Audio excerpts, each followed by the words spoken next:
नमस्कार दोस्तों, आपके अपने YouTube चैनल स्टडी 43.0 में आपका स्वागत है। वर्णमाला से महत्वपूर्ण प्रश्न लेकर आए हैं जो सभी एग्जाम में पूछे जाते हैं। चलिए स्टार्ट करते हैं प्रश्न नंबर 31 से। प्रश्न नंबर 31 कह रहा है, स्वरों का जो रूप व्यंजनों के साथ जोड़ा जाता है उसे कहते हैं। स्वरों का जो रूप व्यंजनों के साथ जोड़ा जाता है उसे क्या कहते हैं? ऑप्शन ए है मात्रा, ऑप्शन बी वर्णमाला, ऑप्शन सी उच्चारण स्थान, ऑप्शन डी है आगत वर्ण। तो इस प्रश्न का जो राइट आंसर होगा ऑप्शन नंबर ए होगा। इसको हम मात्रा कहते हैं। क्या कहते हैं? मात्रा। Option number A. अगले प्रश्न के तरफ बढ़ते हैं। प्रश्न नंबर दूसरा कह रहा है,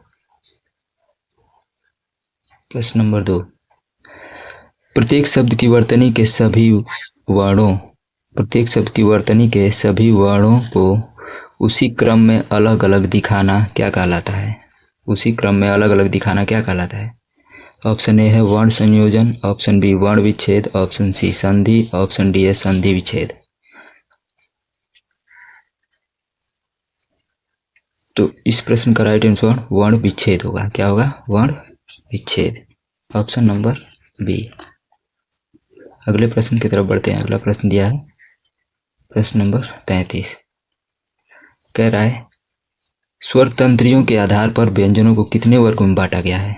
स्वर तंत्रियों के आधार पर व्यंजनों को कितने वर्गों में बांटा गया है?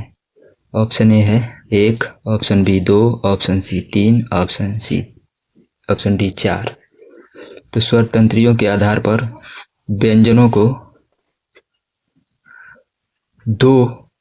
दो वर्गों में बांटा गया है। कितने वर्गों में? 2 वर्गों में बांटा गया है। Option number B. चलिए अगले प्रश्न की तरफ बढ़ते हैं। अगला प्रश्न है प्रश्न नंबर 34। कह रहा है, जिह्वा की नोक जब ऊपर के दांतों की पंक्ति के सामने वाले दांत के ऊपरी हिस्से को संपर्क में आकर वायु के प्रवाह को अवरुद्ध करती है, ऐसे उच्चारण स्थान को कहा जाता है। तो ऑप्शन ए दिया है दंत, ऑप्शन बी मूर्धन्य, ऑप्शन सी तालव्य, ऑप्शन डी वत्सर्य।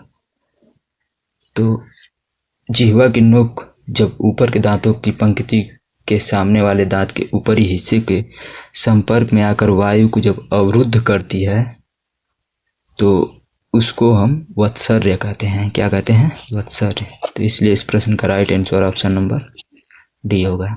अगले प्रश्न की तरफ बढ़ते हैं। अगला प्रश्न है, निम्न में से कौन सा शब्द हिंदी शब्दकोश में पहले आएगा? निम्न में से कौन सा शब्दकोश हिंदी शब्दकोश के पहले आएगा? ऑप्शन ए है कंचन, ऑप्शन बी गजल, ऑप्शन सी कर्पण, ऑप्शन डी है कनक। तो हिंदी शब्दकोश में पहले आएगा वो है ऑप्शन नंबर ए। इस प्रश्न का राइट आंसर होगा कंचन। कंचन होगा, कंचन।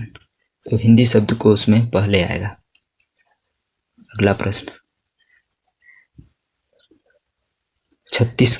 प्रश्न नंबर 36, हिंदी शब्दकोश में सबसे पहले कौन सा शब्द आएगा?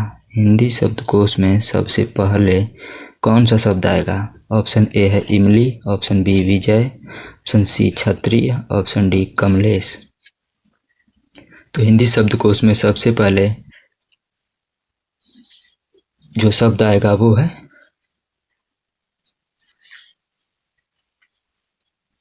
इमली। इमली। Option number A. हिंदी शब्दकोश में सबसे पहले आने वाला शब्द इमली है। अगले प्रश्न की तरफ बढ़ते हैं। अगला प्रश्न दिया है प्रश्न नंबर 37। कह रहा है, संयम शब्द में बना अनुस्वार निम्नलिखित में से कौन सा वर्ण है? ऑप्शन ए है अंग, ऑप्शन बी न, ऑप्शन सी ड, ऑप्शन डी ड़।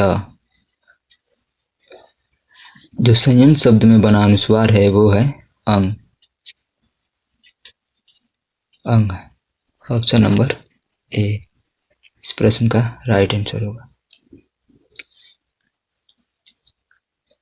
चलिए अगले प्रश्न की तरफ बढ़ते हैं। अगला प्रश्न दिया है प्रश्न नंबर 38, कह रहा है निम्न में से प्लुत स्वर है, निम्न में से प्लुत स्वर है। ऑप्शन ए ई, ऑप्शन बी है बड़ी ई, ऑप्शन सी बड़ी ई और ऑप्शन डी है उपर्युक्त सभी। तो जो प्रश्न नंबर 38 है, निम्न में से प्लुत स्वर है, तो प्लुत स्वर जो है वो है ई। क्या है? ई है। ऑप्शन नंबर सी इस प्रश्न का राइट आंसर है। चलिए अगले प्रश्न की तरफ बढ़ते हैं। प्रश्न नंबर 39 कह रहा है किस विकल्प में अनुनासिक ध्वनि है, किस विकल्प में अनुनासिक ध्वनि है। ऑप्शन ए है ईट, ऑप्शन बी आम, ऑप्शन सी संसार, ऑप्शन डी हंस। तो जो इस प्रश्न का राइट आंसर है, जो अनुनासिक ध्वनि है वो है ईट। क्या है? ईट है। तो इस प्रश्न का right answer option number A होगा। चलिए अगले प्रश्न की तरफ बढ़ते हैं। प्रश्न नंबर 40 कह रहा है निम्न में से अंतस्थ व्यंजन है, निम्न में से अंतस्थ व्यंजन है। तो ऑप्शन ए है फ, ऑप्शन बी व, ऑप्शन सी स, ऑप्शन डी छ। तो जो अंतस्थ व्यंजन है वो है ऑप्शन नंबर बी, मतलब व जो है अंतस्थ व्यंजन है। जैसे अंतस्थ व्यंजनों की संख्या 4 कौन कौन से होते हैं? य व र ल। तो चलिए दोस्त मिलते हैं अगले वीडियो में। अगर आपको वीडियो पसंद आया हो तो लाइक, सब्सक्राइब, शेयर करना ना भूलें। चलिए मिलते हैं अगले पार्ट में, तब तक के लिए नमस्कार।